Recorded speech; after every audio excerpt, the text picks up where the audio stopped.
Hello, everybody. Joe Palmetto, Joe the lawyer here. How are you? Welcome to the Common Sense Academy. And today we are doing a special event. We are going to look at and do a tribute to the great P. Barnes. So for those of you who are here, those of you who are not here, get ready for the time of your life. Hello, everybody. Joe Palmetto, Joe the lawyer. This is the Common Sense Academy. Somebody drop in the chat box. Let me know how it's going so that I can make sure that my live stream is all set up and that the chat is coming through here. Okay, give me 1 second. Let me refresh the chat box. Hey there, Chief. How you doing? Thanks for jumping in. Let me little bit of logistics here.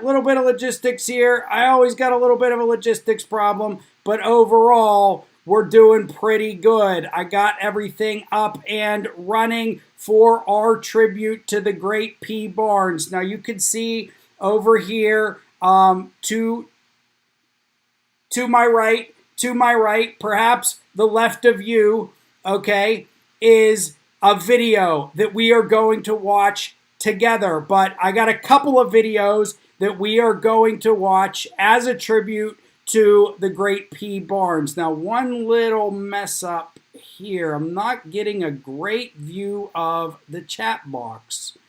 Come on here. I can only see... Let me see this. If I can get a better look at the chat box here. All right, I got it going. How is everybody? Pat, Ella, Chief, Gary, Infidel, Adam, thank you for coming in. I agree. The great P. Barnes is immortal. He shall live on forever. Okay? He shall live forever. But we're going to do a special tribute to him today. We're going to watch a couple of videos, and I'm going to go over a newspaper article that was dedicated to the great P. Barnes. And we're going to have some fun, and we're going to talk some smack, and we're going to watch sovereign citizens get effed up, okay? We're going to watch sovereign citizen get effed up because that's what we do here, right? We're going to have some fun. Okay, tonight I will say I'm being a little uncreative, but I'm being healthy. I'm drinking some water. It's not time for the same time sip just yet. We're going to let some more people join in, okay? I want to get a nice number of viewers in here before we really allow the tribute to begin. Chief Tuttle, the country cop, how you doing, man? How you doing?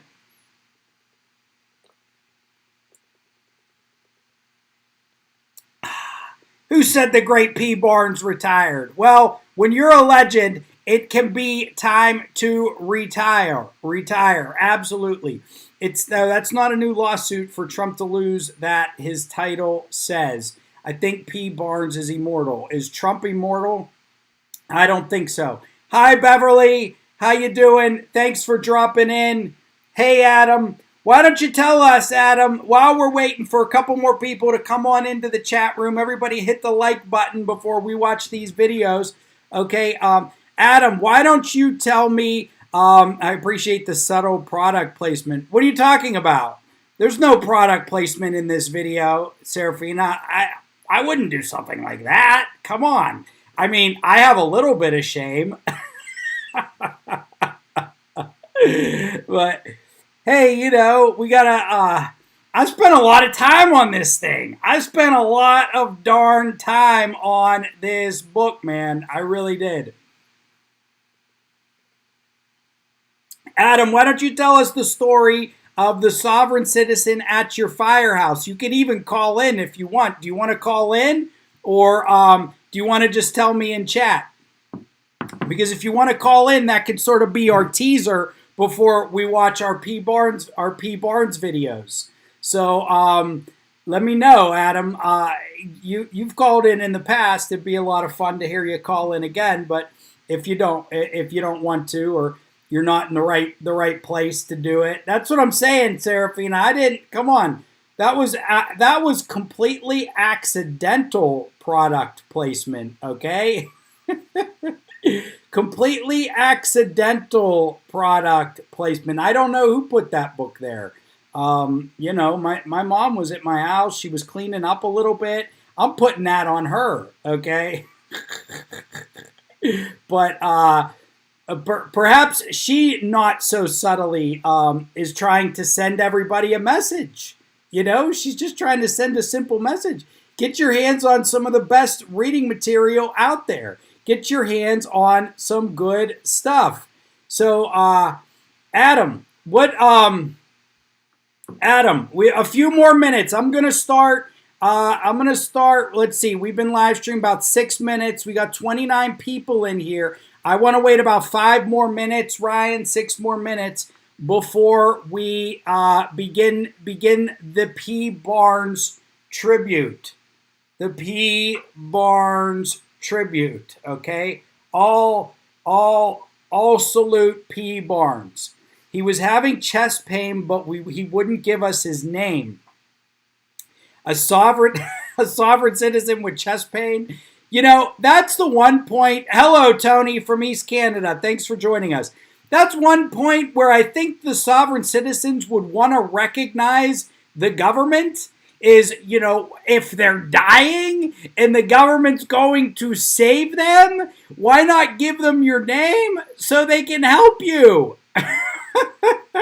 Is your defiance to the government that great? I'll tell you what, with some of the video we're about to watch, we're going to see somebody who takes it to the limit. I don't know if it's a cult. I don't know if it's just psychopathy, sociopathy, sociopath, ridiculous psychological nonsense. Then he said, I'm not a person. Get out of here, Adam. Is he an alien?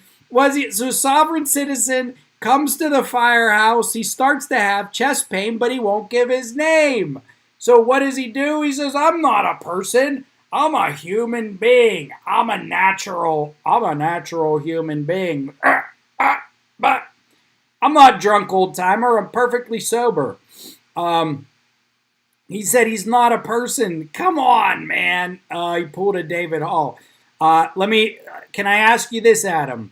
Was he the representative for the person, the man? Was he the representative of the person, the man, the natural human being?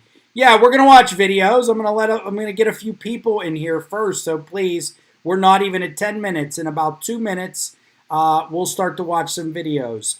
Anybody want to share some opinions about the great P. Barnes? What does P. Barnes mean to you? What does P. Barnes represent to you? Okay. To me, I kind of see P. Barnes as he's like, one of my favorite movies is No Country for Old Men.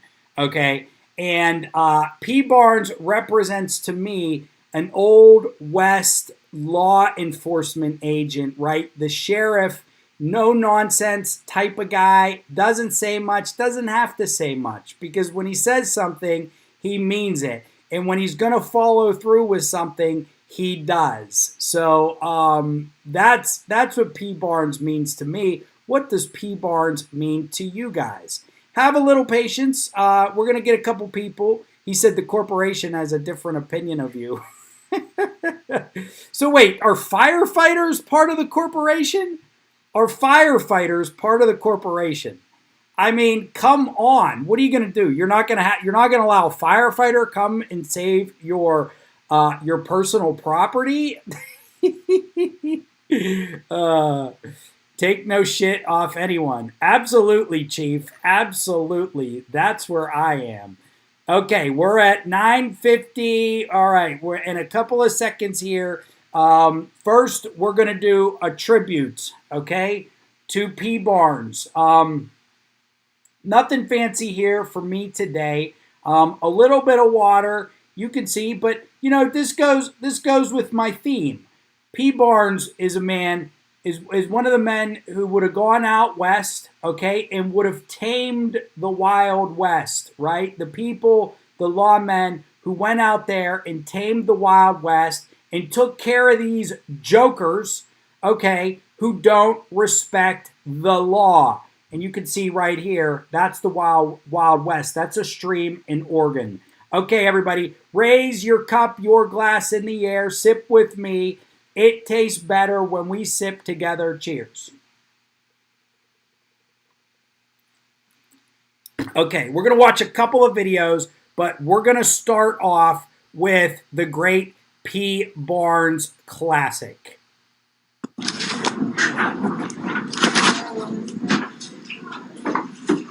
What's your first and last name? I don't have a last name. You don't have a last name? No. And what's your first name? I don't have a first name either. I've got a name. My name is Robert. You can call me Robert. Oh, wow. I'm not a person. See, you deal here with Admiralty Maritime Jurisdiction, which deals with persons. Which Adam, is that what you heard today? He's not a person. He's not a person. I love when they pull up Admiralty law. I love it. I'm not. What are you? Are you human? I'm a man. You're human? I'm a man, yes. Are you a U.S. citizen? No. You're not a U.S. citizen? I was not born in Washington, D.C. or any territory of the under federal jurisdiction, so no, I'm not a U.S. Were citizen. you born in the United States of America? And it's I was born in America. Yes, I'm a state citizen of one of the several states. There's more than 7. One of the several? Which state? Idaho? Idaho. Can I see your Idaho state license? No, I don't have one. You don't have one? My person does, but I don't. And I don't wish to create joinder with you. All right. And if you want to just... Can I get your name, please? E. Smith, thank you. Are you a bailiff or are you a prosecutor? No, you're probably a bailiff. You got the air thing in, huh?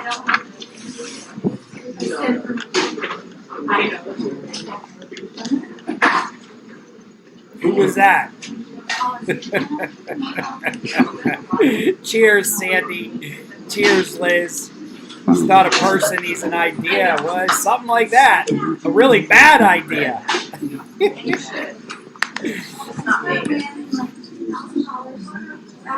This is the classic P. Barnes Sovereign Citizen video.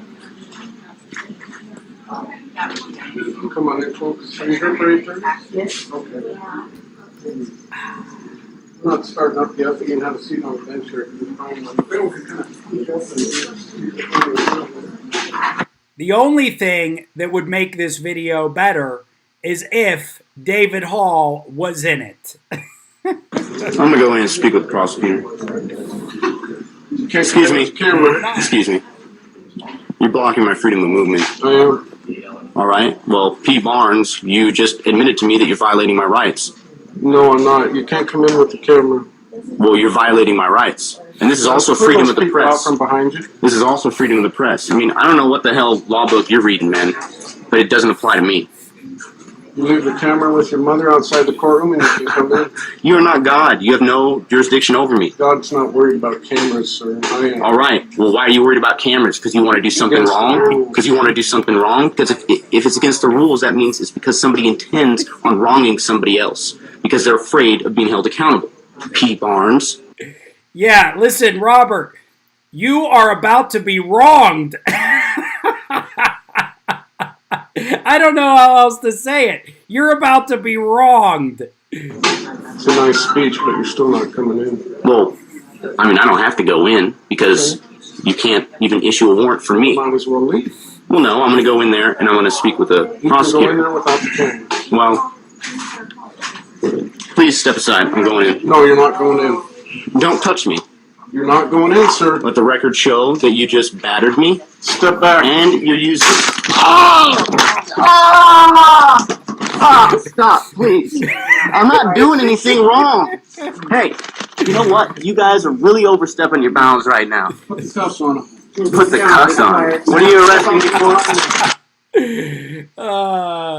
Okay, so that was for the uninitiated, and I think most of you are initiated. That was the classic P. Barnes video, and I want to know, what was your favorite part? Every time I watch this, I get a little something new, and I was highly entertained when he says, leave the camera with your mother. Like, dude, like, how much of a jagoff do you have to be to pull this type of thing with your mom? With your mom right next to you. Your mother is sitting right next to you. So, hey, Brooke, how you doing? Thanks for stopping in. Just a classic where P. Barnes, I mean, he lights him up with the taser. Let's watch it again real quick. But you're still not coming in. Well, I mean, I don't have to go in because you can't even issue a warrant for me. Might as well leave. Well, no, I'm going to go in there and I'm going to speak with the prosecutor. You can go in there without the camera. Well, please step aside. I'm going in. No, you're not going in. Don't touch me. You're not going in, sir. Let the record show that you just battered me. Step back. And you're using... Stop, please. I'm not doing anything wrong. Hey, you know what? You guys are really overstepping your bounds right now. Put the cuffs on him. You're doing everything wrong, buddy. You're doing everything wrong. And I must say, for sure, the record clearly shows that he battered you.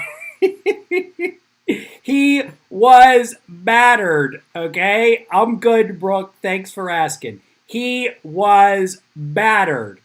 Oh, so that is the classic P. Barnes video. Now, I believe that this incident occurred with P. Barnes back in or around 2012 in an Idaho courtroom. But I don't know how much of you knew that ABC did a follow-up with the gentleman who was tased.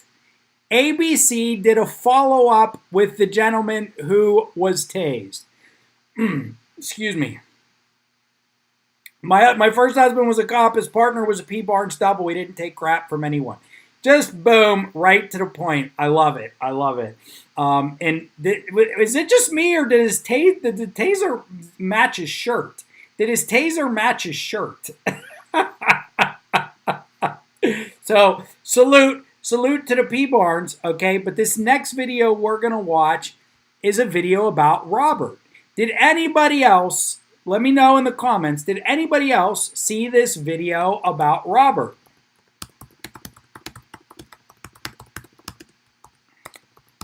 Because, hello, Peasant Donut.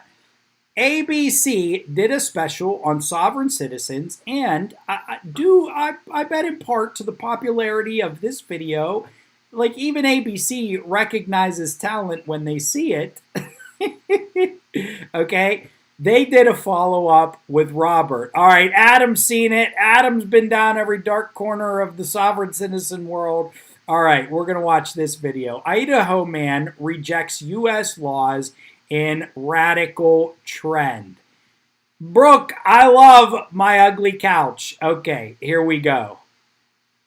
Move the video to where? Is it too small? What's the issue with the video? Can you not see it? All right, we're going to get started on this. Ready, set, go. Outside the law. It may surprise you to learn there are a growing number of Americans living right here in the United States who insist that federal laws do not apply to them, including the 22-year-old who showed ABC's Dan Harris the radical lengths he's willing to go to fend off Uncle Sam. I'm going to go in and speak with the prosecutor. It's 8:20 on a Monday morning at the county courthouse in Coeur d'Alene, Idaho. You can't come in with the camera. And the 21-year-old operating this video camera is trying to bring it into the courtroom where he's contesting a minor ticket. I don't know what the hell law book you're reading, man, but it doesn't apply to me. Watch what happens next. I'm going in. No, you're not going in. Don't touch me. You're not going in, sir. Let the record show that you just battered me, Step back. and you're useless. Stop, please. I'm not doing anything wrong. His name is Robert Peterson, and he says getting tased is a small price to pay for his belief that the American government has no authority over him. What do you use it for? Just target shooting right now. I haven't had to shoot anything yet. So you would Imagine believing so much, believing in a lie so much that you're willing to get tased for it. But don't worry, it gets better.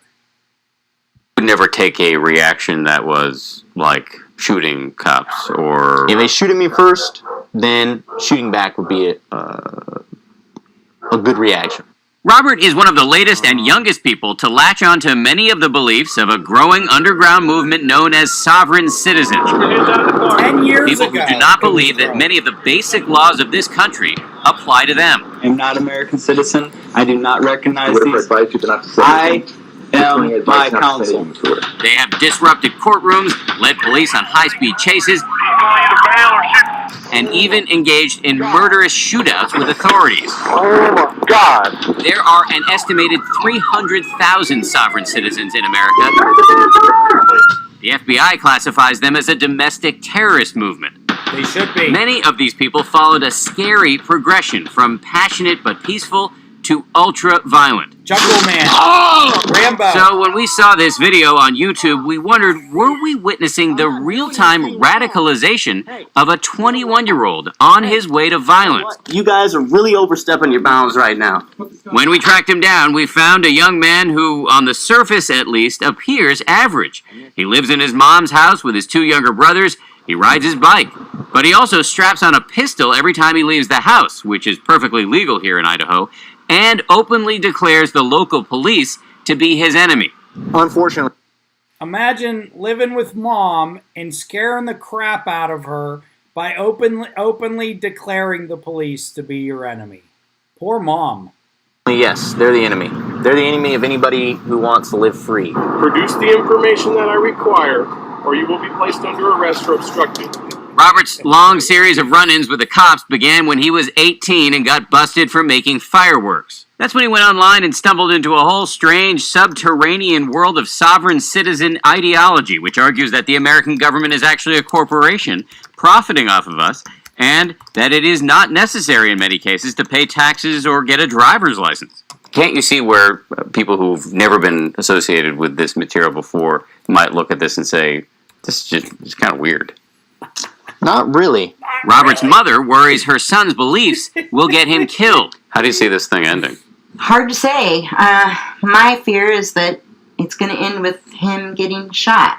That's my ultimate, what I believe is going to happen. Do you agree with your mother that your philosophy might end up getting you killed? It could, yeah. But I'm willing to live with that or die with that. It is certainly true that putting his beliefs into practice has produced non-stop conflict. You have a gun, like I said. He's willing to die over it. He's willing to die over it. I mean, it's crazy. This sovereign citizen stuff is crazy, man. It's like almost this anti-authority, this just extreme, like non-stop anti-authority. Like, come on. Because I'm talking to you, it makes me a little nervous. This is Robert arguing with officers giving him a ticket for riding his bike at night without a light. Am I being charged with a crime yet?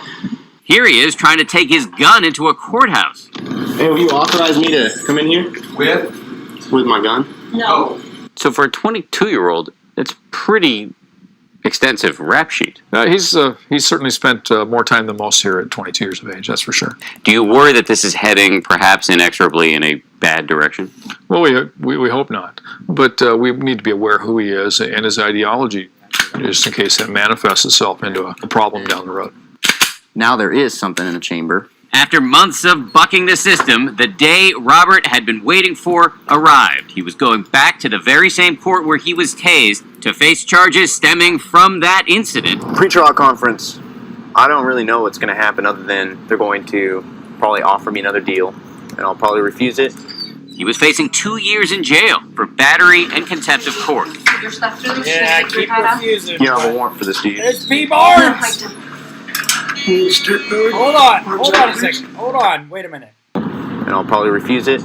He was facing 2 years in jail for battery and contempt of... There he is! Is that him? Is that P. Barnes in the black suit? I believe that it is. He was there as a witness. Yeah.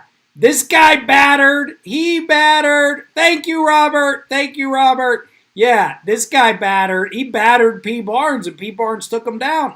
Of court. Put your stuff through the machine. Take your hat off. You don't have a warrant for this, do you? No, I don't. There was extra security on hand, including the bailiff who tased Robert. You're using... You don't ever want to do In our that to government. anybody, but our job is to protect the people and not cause the I wasn't like that defendant before. harm or I've been anything, doing you a lot of know. You always study. hate doing things like that. Inside the courtroom, Robert's defiance continued. If I could have you remove your hat, that'd be great. No, thanks. Out of respect for the court, they want him to take his hat off. But I get it. He doesn't have respect for the court. He finally took off his hat, and the judge set... If necessary, P. Barnes will remove the hat for him. at a trial date 3 days later. But the next day, Robert was called back in front of the judge to discuss a possible deal.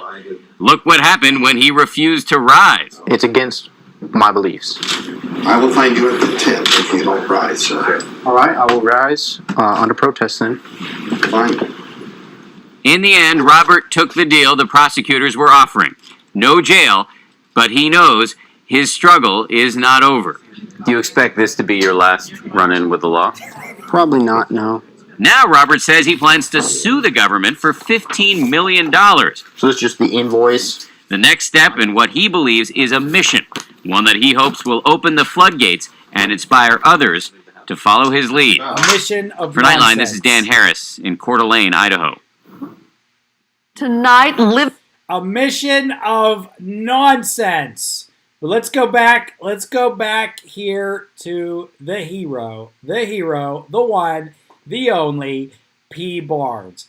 A mission of nonsense. That's what Robert was on. Okay, he was out there, and I mean, you know, when push came to shove, it can be kind of easy, I think, to be a little tough, you know, in the face of a traffic ticket. But when a judge is telling you you're going to go to jail, you know, your opinion can change real quick. But we've seen enough videos. It doesn't change for everybody. We've seen enough sovereign citizens held in contempt of court and put in jail by the judges. And I think this judge, he was 1 inch away. Though I think Robert allowed himself to be represented by an attorney, and he accepted a plea. I wonder if it didn't appear to me that he got probation. He just got like a fine or something like that. Hey, Sandy, thank you very much. Weatherford, Texas, hello. It appeared that he just got a fine or something like that. And that's what happens with a lot of these sovereign citizens. They fold once push comes to shove. Not all of them, though. I mean, you heard this guy. He's ready to die for this just ridiculous ideology. Like, what do you want to do? You want to live in a society with no rules? Do you want to live in a society with no rules? Okay? That's why we need P. Barnes. All right? This guy, he's got an invoice. He probably sent an invoice to the court, to P. Barnes. That's just how ridiculous it all is. That is how ridiculous it all is. So let's move on to the last part of our presentation here. Okay, and this is an article. Now, this is from 2019. Okay, but I just discovered it. Seen and not heard. Jury commissioner and head bailiff Pete Barnes recounts 33 years. 33 years enforcing justice and taking care of sovereign citizens for the rest of us law-abiding citizens. Amen, Tom Castro. Pete Barnes, Let's make him Attorney General, Sheriff, and Head of Homeland Security. What do you think? Okay, let's get into this article here. One time in 33 years. That is how often P. Barnes slipped his firearm, Peter Barnes, sorry, from its belly holster and pointed its cold muzzle in the direction of another human. In this case, it was 3 humans, and the call to which Barnes, the first district court jury commissioner, responded seemed as sinister as one he remembered from the news. The first thing I thought about was the Beltway snipers, Barnes said. Barnes, a former deputy, jailer, and bailiff, oversees a cadre of more than 20 Kootenai County court employees charged with providing security and ensuring order in the 14 county courtrooms spread across 3 Coeur d'Alene locations. P. Barnes, we love you. Mr. Barnes, we love you. It's a job he enjoys in part because despite appearing mundane to the general public, the work requires the ability to transition from filing records to calming a court disturbance, often a moment's notice. And that's what he did to Robert. He calmed a court disturbance and brought the courtroom and the courthouse back to order. The incident in Kootenai County Justice Building parking lot unfolded with a car backing into a judge's parking space, probably a sovereign. Its trunk was pointed at the judge's court entrance. 3 people were hidden inside the trunk as if waiting to do harm. Less than a decade earlier in Washington, D.C., a group of teens hidden in a car's trunk shot through a keyhole, killing 10 people. Wow, I never heard about that. Barnes and a deputy ordered the people in the courthouse parking lot out of the trunk at gunpoint. They were teenagers engaged in a gag. Nothing serious. Whew. I didn't know about that shooting described there. That was really a spooky episode, even though they meant no harm. Although he doesn't often resort to the tools on his utility belt, except occasionally the taser. Such as the 9mm Glock or the stun gun, one of Barnes' pacification efforts is documented for posterity in a YouTube video by a man whose tilty demeanor seemed threatening to courthouse patrons. When bailiffs a few years ago prohibited Coeur d'Alene resident Robert Patterson from bringing his video camera into the courtroom where he was contesting a traffic ticket, Peterson told him to step aside. The confrontation escalated until Barnes used his taser to stun Peterson. The incident brought Barnes an unwanted 15 minutes of fame. The YouTube video got mixed reviews. There's not much to say about it, Barnes mused. And you know, P. Barnes, that's why we love you. That's why we love you. Hey, Mila, I'm good, thank you. When Barnes joined the county as a floor bailiff in the 1990s, he had worked as a deputy, a jailer, and a bailiff in Bonners Ferry and Sandpoint. He joined the staff of 6 bailiffs in the courthouse, which did not have security screeners to ensure no weapons passed through the door. And I can tell you, it wasn't until a few years ago. I went to courthouses not long ago, a couple of years ago, that didn't, some real rural country courthouses didn't have metal detectors. When Barnes joined the county, he joined the staff of 6 bailiffs in the courthouse, which did not have security screeners. The number of courthouse security offers has grown since then to 17 bailiffs and 7 screeners. Wow. We're feeling the effect of the population increase. Oh, okay. Interesting. Excuse me. Since P. Barnes joined the force, the daily court dockets have expanded. The Coeur d'Alene jurisdiction sees 110 to 135 jury trials annually. 5,000 jurors take part in the process. Bailiffs make sure 50 inmates are safely transported to courtrooms each day. They act as public information officers to the court's daily grind of visitors. One key component that every bailiff must provide is great customer service. You know, that's how I would describe the service he gave to Mr. Robertson. They must be polite and cordial, Barnes said. They must be good decision makers and have confidence in their abilities. I agree. Many bailiffs have military or law enforcement backgrounds, but it's not a requirement. Former tech workers are just as likely to be hired. Being a good typist never hurts, Barnes said. Yeah, I bet. Who wants to do the paperwork? Caring for jurors is among a bailiff's main duties aside from courthouse and courtroom security. We have to take good care of jurors, provide them with everything they need so the trial runs smoothly, he said. That means guarding jurors as well as ensuring they follow the judge's orders in and outside of the courtroom. Can you imagine if Robertson was a juror?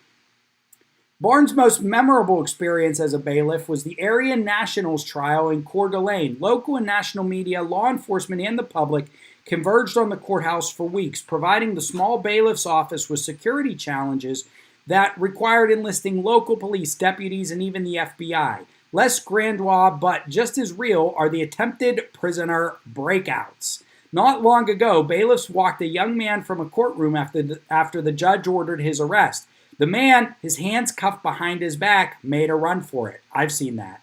There were a lot of people behind him. He could run pretty good with his hands cuffed behind him. He was snagged near the Paul Bunyan burger joint a block away. What's a Paul Bunyan burger joint? If somebody knows, tell me, because I'm intrigued. If there's an outstanding attribute that bailiffs should possess, it's quiet confidence and the poise required of people working in an emotional and often tense environment. The best kind of bailiff is seen and not heard. True wisdom there from P. Barnes. So that was the tribute to the great P. Barnes. And I agree with him. The best kind is somebody who's seen but not heard. A bailiff who can have an impact and keep order in the courtroom without having to be loud or regularly cause disturbances in the courtroom. If they can deal with disturbances like that, like Mr. Barnes did with the use of his taser, and he stated there he hasn't had to use it that many times, but this time he did. And boy, did he use it effectively. For whatever reason, you guys, let me know what you think it is that makes that video just so good. Just a sovereign citizen classic. Customer service with soft citizens ends up with a zapper at the end. That's maybe the best kind here. I'd also like to hear from the Chief Tuttle, Country Cop. If you're there, did you ever have to take care of any incidents when you were in a courthouse? One time, so this was actually, I should have told you guys this on my channel. I don't think I did. This was a couple of months ago, so we were still in like COVID, lots of COVID restrictions. I was at a magistrate's office, and in walks a couple, with a pit bull, a man and a woman, probably in their early 20s, and they brought a pit bull into the office. Now, those little magistrates' offices, they don't have the same type of security as a full-blown courthouse, They often will have very little. They will have a bailiff or two, but there's no metal detectors and there's no security at the door. So I'm there, and a woman walks in with a man and a woman walk in with a dog. And they tried, I'm sure you've seen these jokers before, they tried to pay their fines with a big jar of pennies. So they slam the pennies down and they go, "We're paying the fines." And the court staff goes, "We're not taking it. We're not taking it. It's money. It's our money. You have to take it." I'm standing in the back. Now, luckily, there were a lot of just police officers there for court that day. So one of the officers went and said, "Hey, you got to go. You got to go. Get out of here. Get out of here." They start yelling at him. I don't think they would have been nearly as bold, nearly as bold if they didn't have that dog with them, They had this dog with them for protection. So they went outside, And I don't know. They said it was ESA. Is ESA like for, yeah, emotional support? Yeah, emotional. This dog, I don't know if it was a full pit bull. It was like a pit bull slash a boxer, something like that. Okay. And so the officer follows them outside. And I don't know what happened outside because I was inside. And the officer comes back in and he's like, I got rid of them. And about 30 minutes later, they come back in. They're like, this officer damaged our car. This officer damaged our car. I don't know, to put like a door ding on it. We're going to sue him. We're going to sue him. We want his name. We want his name. Again, with the dog with them. Again, with the dog. And it was just a bit ridiculous. Look, I'm all for ESAs, but just the way these people were acting, it really seemed like they brought the dog in there as intimidation and protection. And both of them didn't need to be in there at the same time.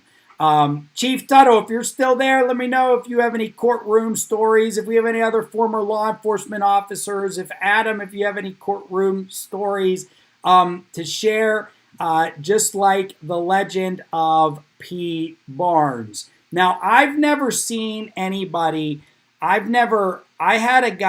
saw a guy one time, we were in court, and he knew he was getting taken away. He sort of like, and he was in shackles, and he got like crazy. I don't think he like wanted to escape, but when he knew he was going to prison, he just sort of lost all control.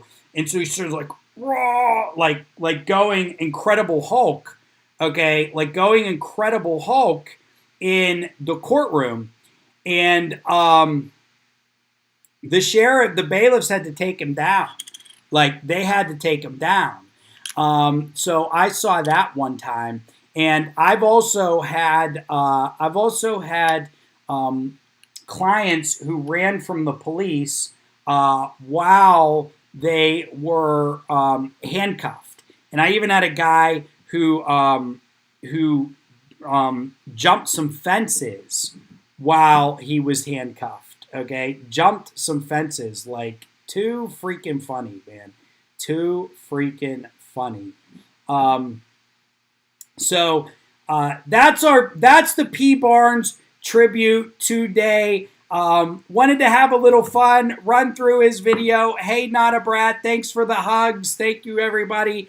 Wanted to run through those videos, get a good tasing in, and I wanted to read that tribute of P. Barnes to you guys because I didn't know if you had seen it before. I'll put all the links in the description below.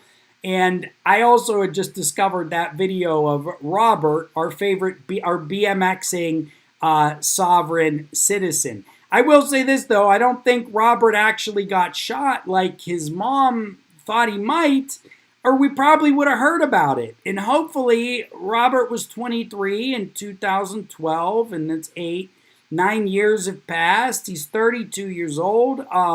Hopefully, he's gotten over the sovereign citizen nonsense.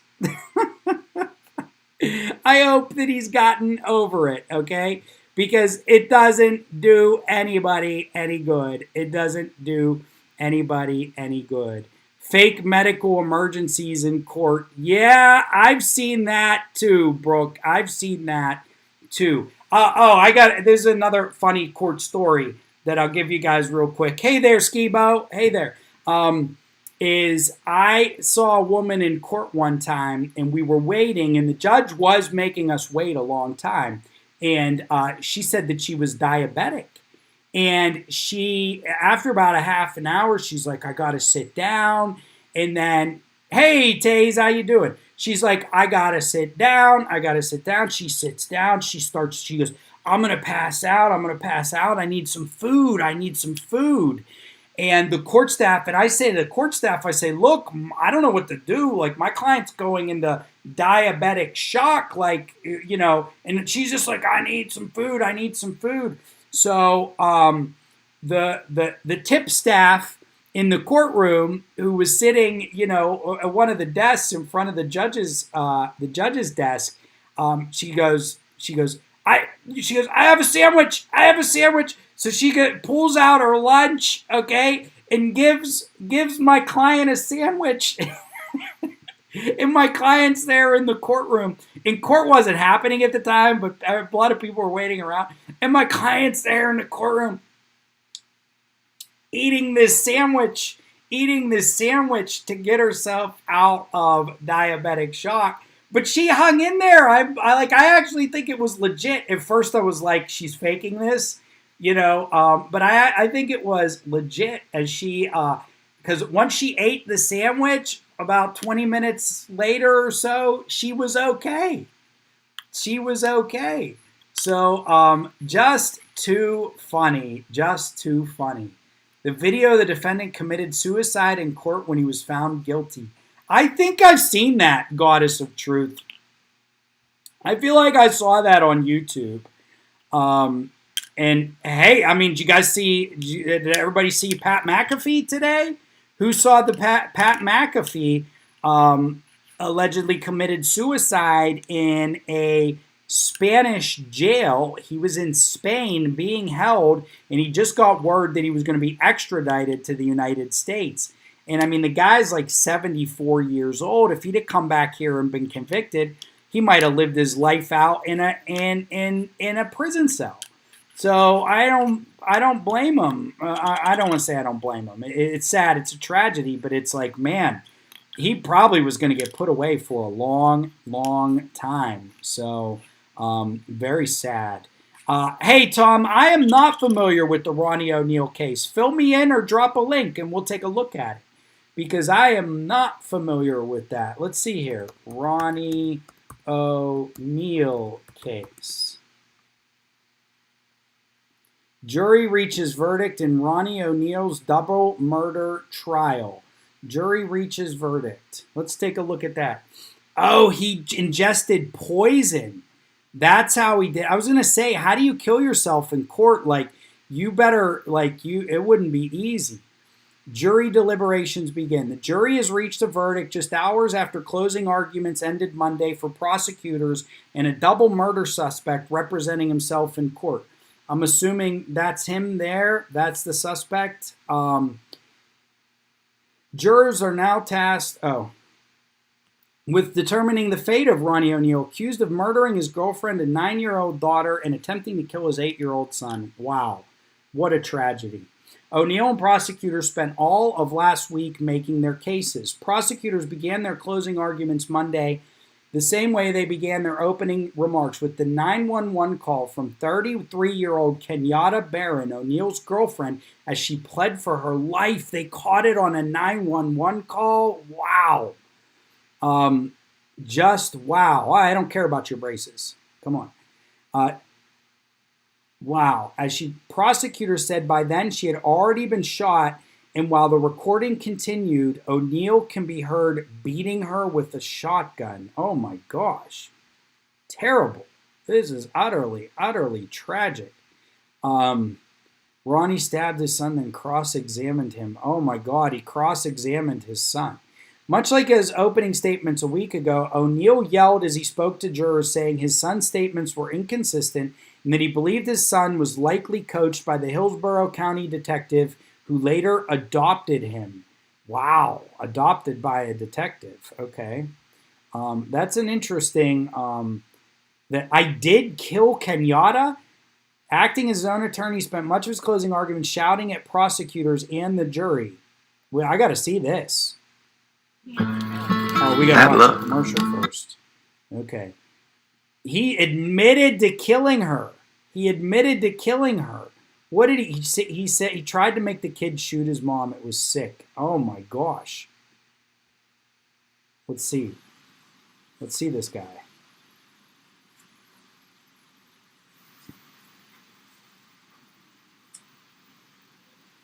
Mr. O'Neal, you need to speak audibly so that the jury can hear what you're saying. Yes, I haven't been doing that.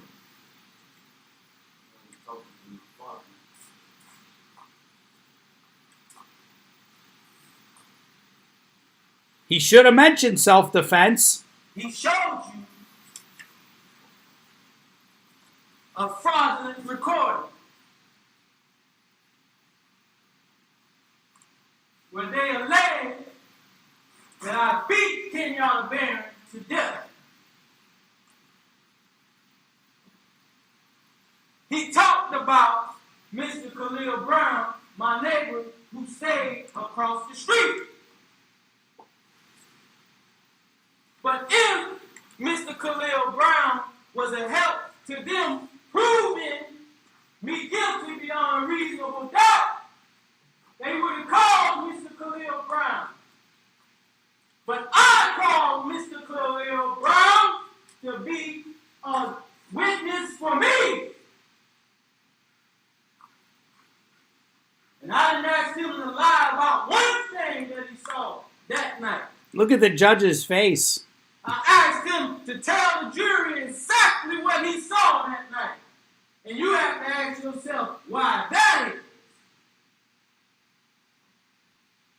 Because he's playing a fraudulent damn recording of me beating Kenyatta Barron 15 damn times when that did not happen. And like I told you earlier, you will know the truth, whether in this trial or the next one. Better believe it. And if you think I'm here to play around with y'all, goddamn I'm not. All right, Mr. O'Neill, please stop using swearing language. It's not appropriate in a closing argument. Not a good closing strategy, I can tell you. Now he played a recording that was sped up. Why didn't you play the regular recording that people can understand what the call was saying? Objection to the defendant asking me questions, Your Honor. I'm going to sustain. I'm talking to people. Mr. O'Neill, listen. Please just keep in mind this is not personal towards the prosecutors. Please keep your comments directed towards the evidence and the law. Thank you.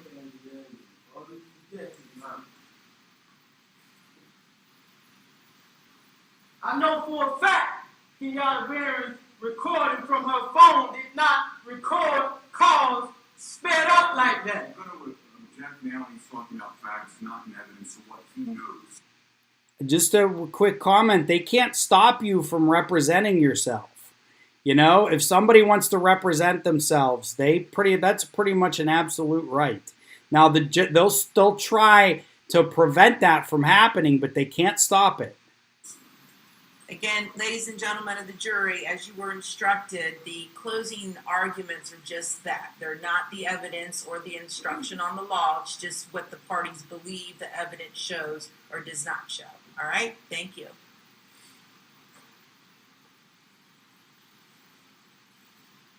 You heard Mr. Khalil Brown.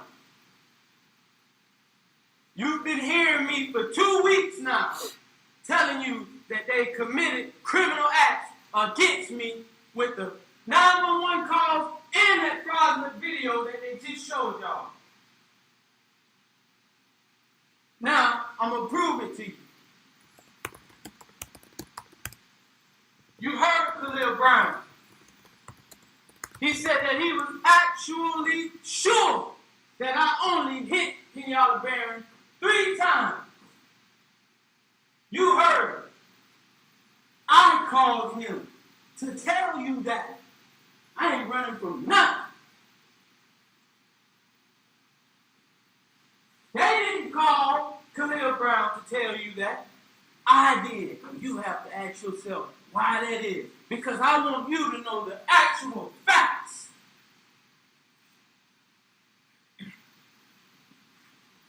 I did kill Kenyatta Barron. But I want you to tell it like it is if you're going to tell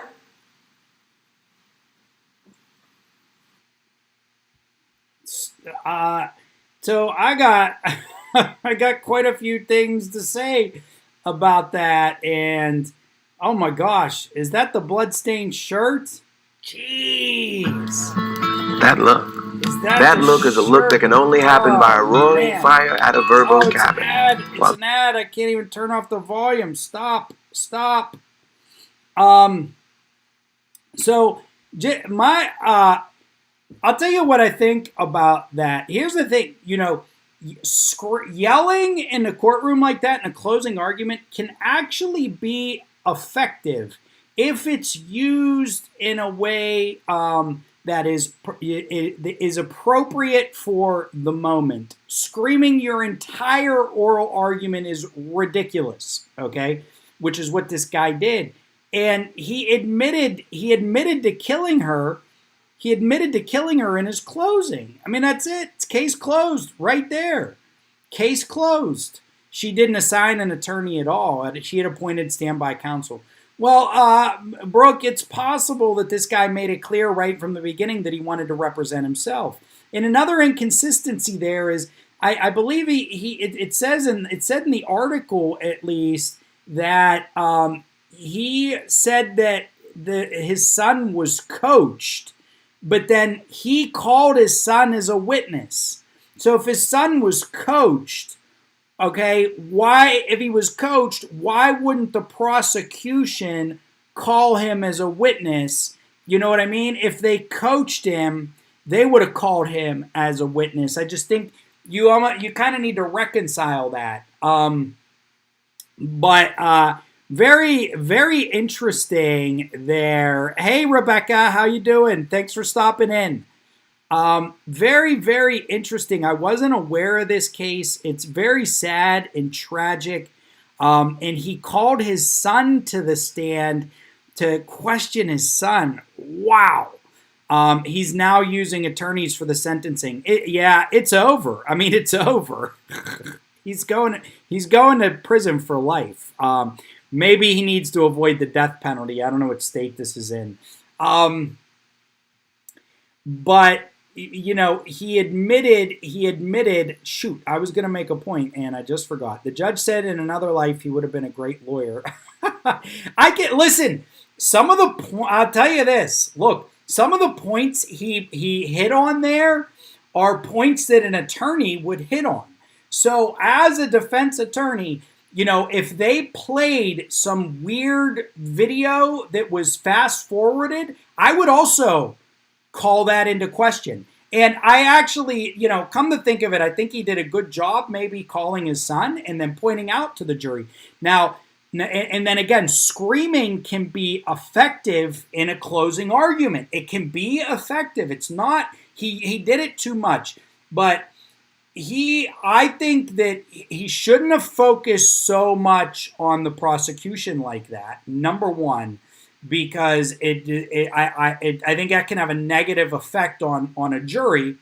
And number two is you want the judge on your side, okay? Or you at least want the judge to appear to remain neutral, because I can tell you the jury's watching everybody.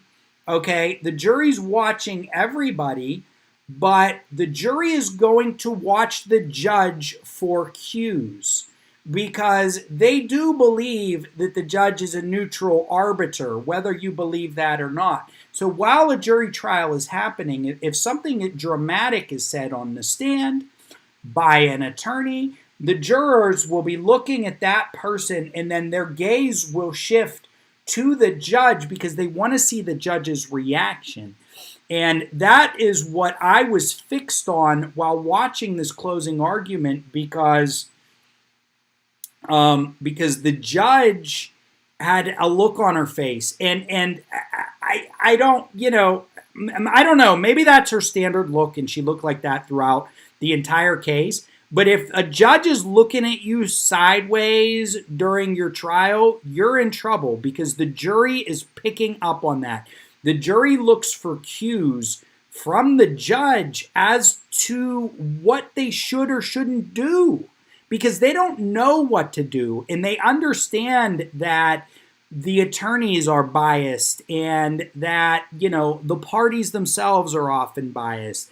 That's why third-party witnesses like doctors can often be so persuasive because they're not perceived to have taken a side. Jurors don't know what to believe. His opening required noise-canceling headphones.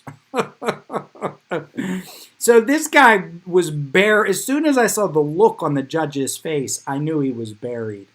O'Neill declined to take the stand himself. Well, he should have, because he admitted in his closing argument to committing murder. He claimed he acted in self-defense after being attacked. Well, then why did he admit to kill? He should have said, you have to affirmatively state self-defense. So if you're going to make a self-defense argument, you got to put that in the jury instructions, and then you got to run that through your whole case. Opening statement, then establish the facts, closing statement. He obviously didn't do it correctly. His side counsel should have helped him.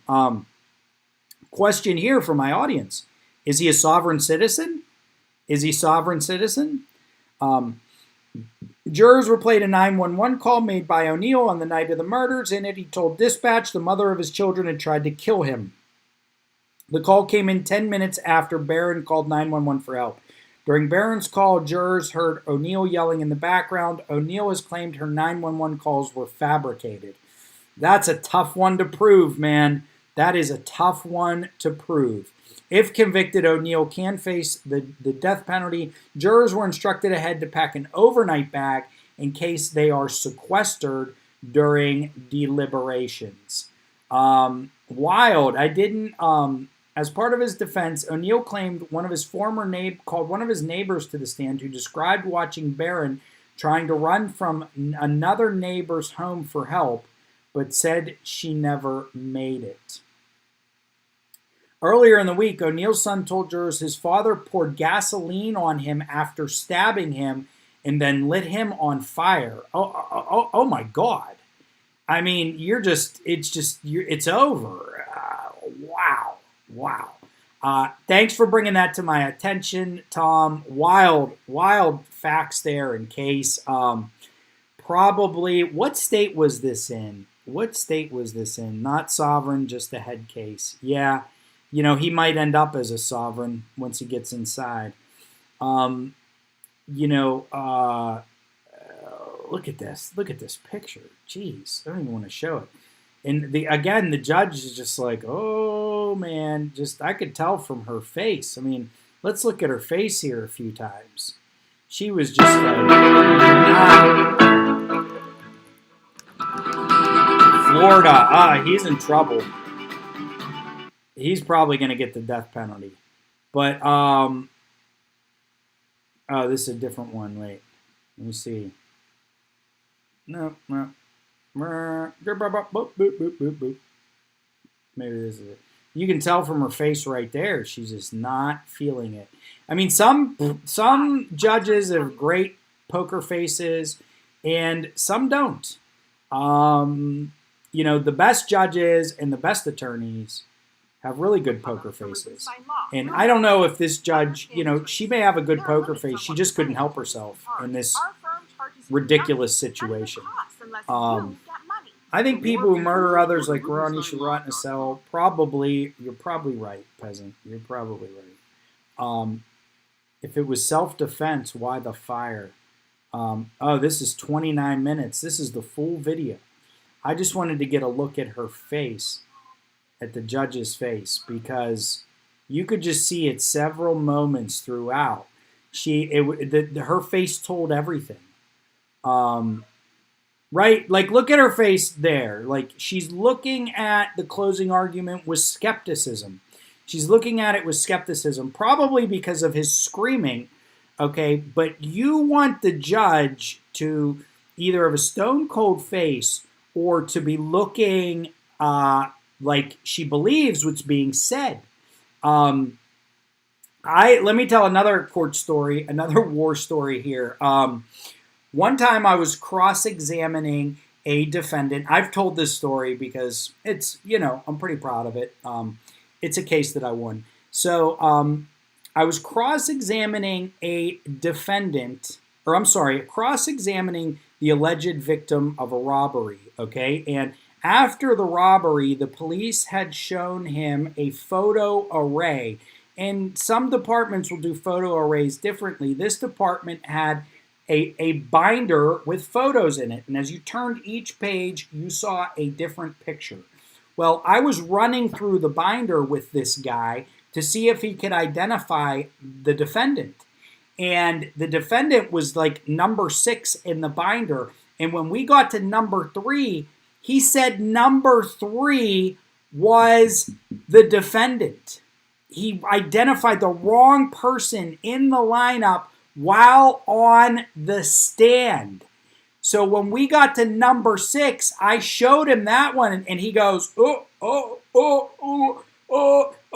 this is the guy who did it. And I go, which one did it? Number 3 or number 6? Oh, number 6, number 6. What, we're supposed to believe you? And he looks at me and he goes, you don't know what it's like for something like this to happen to you. And the judge looked up, and right then, from the judge's reaction, it was like, boom, I knew I won the case. I knew I won the case. So